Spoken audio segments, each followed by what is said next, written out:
Hi friends, welcome back to my YouTube channel. আবার একটা নতুন রেসিপি নিয়ে চলে এলাম সুমি কিচেনে। এখানে আমি আজকে বানাবো কচুর শাক। যে কচুর শাক আমি সেদ্ধ বসিয়ে দিয়েছি, দেখো নুন হলুদ দিয়ে ওটাকে সেদ্ধ করে নেবো প্রথমে। এখন আর শাক কাটা বাছার ঝামেলা নেই, এখন দোকানেই কিনতে পাওয়া যায় কাটা। কাটাই আমি কিনে এনেছি, যে সেদ্ধ করে নেবো।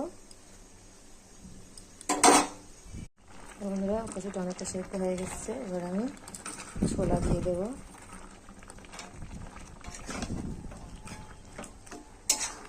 ছোলাগুলো সেদ্ধ হয়ে যাবে কচুর সাথে।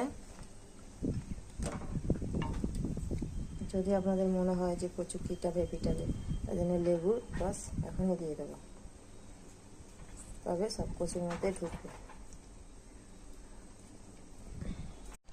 শাকটা সেদ্ধ হয়ে গেছে, কচুর শাকটা আমি এবার নামিয়ে নেবো একটা ঝোড়াতে। দেখো এবার সাদা জিরে আর শুকনো লঙ্কা ফোড়ন দিচ্ছি। শুকনো লঙ্কা কাঁচা লঙ্কা শুকিয়ে গেছে। আর হচ্ছে পেঁয়াজটা দিয়ে দেবো, ভাজা হয়ে যাবে, দিয়ে আমি ভেজে নেবো।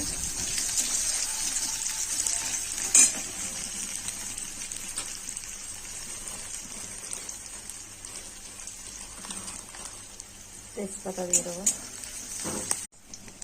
এটা ভাজা হয়ে গেছে, পেঁয়াজ আর লঙ্কাটা একটু জিরে দিয়ে দেবো পুরো, কোনো মশলা লাগে না, তার একটু জিরে গুঁড়ো দিয়ে দিলাম। আমি কচুটা দিয়ে দেবো।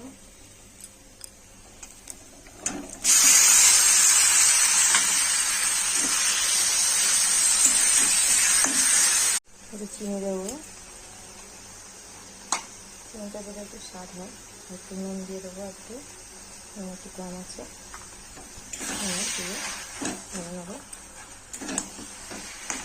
এইভাবে বানান কচু শাক, খুব ভালো লাগে। চিংড়ি মাছ হলে আরও ভালো লাগে, চিংড়ি মাছ আমার আনা হয়নি তাই।